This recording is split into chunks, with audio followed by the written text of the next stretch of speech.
कोल्हापूर शहराचा पाणीपुरवठा सुरळीत, ऐन सणासुदीत पाणीबाणीमुळं नागरिकांना सहन करावा लागला होता मनस्ताप.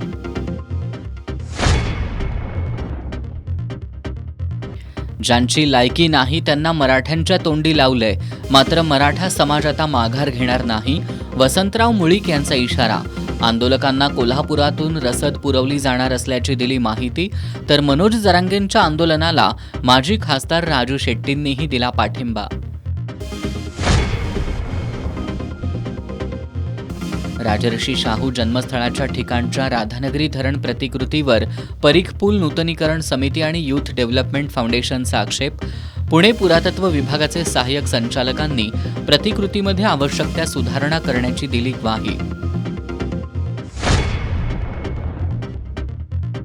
घरोघरी सोनपावलांनी गौराईचं झालं आगमन. गौराईच्या आगमनामुळं सर्वत्र पसरलं चैतन्याचं वातावरण.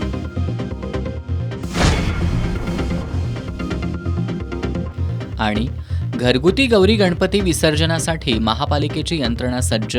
गणेश मूर्ती संकलनासाठी 205 टेम्पोंची आणि 160 विसर्जन कुंडांची केली व्यवस्था.